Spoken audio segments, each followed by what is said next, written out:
Road ప్రమాదంలో BRS MLA Lasya Nanditha మరణించడం తెలంగాణ రాజకీయ వర్గాల్లో తీవ్ర చర్చనీయాంశమైంది. ఎంతో రాజకీయ భవిష్యత్తు ఉన్న లాస్యానందిత చిన్న వయసులోనే దుర్మరణ పాలవడాన్ని సికింద్రాబాద్ కంటోన్మెంట్ నియోజకవర్గ ప్రజలతో పాటు బీఆర్ఎస్ అభిమానులు జీర్ణించుకోలేకపోతున్నారు. ఎమ్మెల్యేగా గెలిచినప్పటి నుంచి లాస్యానందితకు వరుస ప్రమాదాలు వెంటాడుతూనే ఉన్నాయి. గతేడాది డిసెంబర్ 24న ఓ లిఫ్ట్లో ఇరుక్కుపోయిన లాస్యానందిత 3 గంటల పాటు అందులోనే నరకం చూశారు. ఆ తర్వాత ఈ ఏడాది ఫిబ్రవరి 13వ తేదీన నల్గొండలో జరిగిన మాజీ సీఎం కేసీఆర్ సభకు హాజరై తిరిగి వస్తున్న సమయంలో ఆమె ప్రయాణిస్తున్న కారును నార్కట్పల్లి వద్ద ఓ టిప్పర్ ఢీకొట్టింది.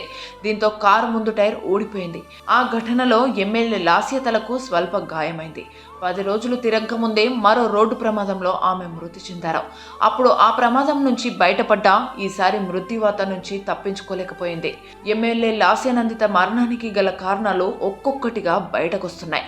శుక్రవారం తెల్లవారుజామున ఆమె ప్రయాణిస్తున్న కారు అతివేగంతో రైలింగ్ ను ఢీకొట్టిన సంగతి తెలిసిందే. ఈ ప్రమాదంలో కారు ఇంజన్ ముందు భాగం, ముఖ్యంగా కారు ఎడమ వైపుకు పూర్తిగా నుజ్జునుజ్జైంది.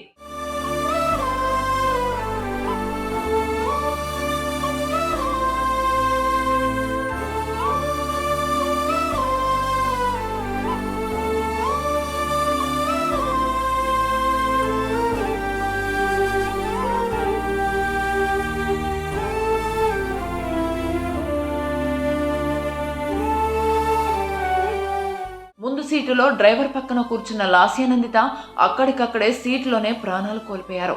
గురువారం రాత్రి సదాశివపేటలో ఓ కార్యక్రమంలో పాల్గొని తిరిగి హైదరాబాద్ వస్తుండగా ప్రమాదం చోటు చేసుకుందని విశ్వసనీయ సమాచారం.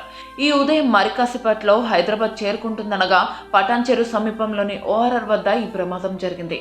అయితే కారు నడిపిన వ్యక్తి ఆమె డ్రైవర్ కాదని తెలుస్తుంది.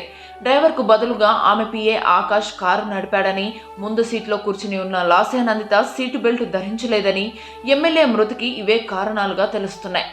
ఎంత అనుభవజ్ఞుడైనా డ్రైవర్ కాకుండా పిఏ కారు నడపడం మరిన్ని అనుమానాలకు తావిస్తుంది.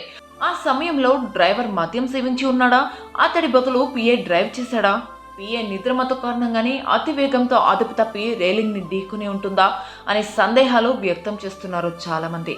ప్రమాద సమయంలో లాస్యానందిత ప్రయాణించిన మారుతి సుజుకి XL6 కారులో 6 కూర్చునే సామర్థ్యం ఉంటుంది.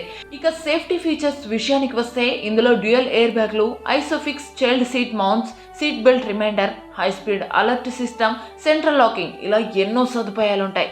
ఇవన్నీ ఉన్నా కూడా ప్రమాదం నుంచి ప్రాణాలు కాపాడుకోలేకపోయారు లాస్యానందిత. సడన్ బ్రేక్ వేయడం, సీటు బెల్ట్ పెట్టుకోకపోవడం, ఒక్కసారిగా ముందు సీటుతో వేగంగా ఢీ కొట్టడంతో ఇంటర్నల్ పార్ట్స్ తీవ్రంగా డ్యామేజ్ అయ్యాయని, ఇది కూడా ఒక కారణమేనని ఆటోమొబైల్స్ ఎక్స్పర్ట్స్ చెబుతున్నారు.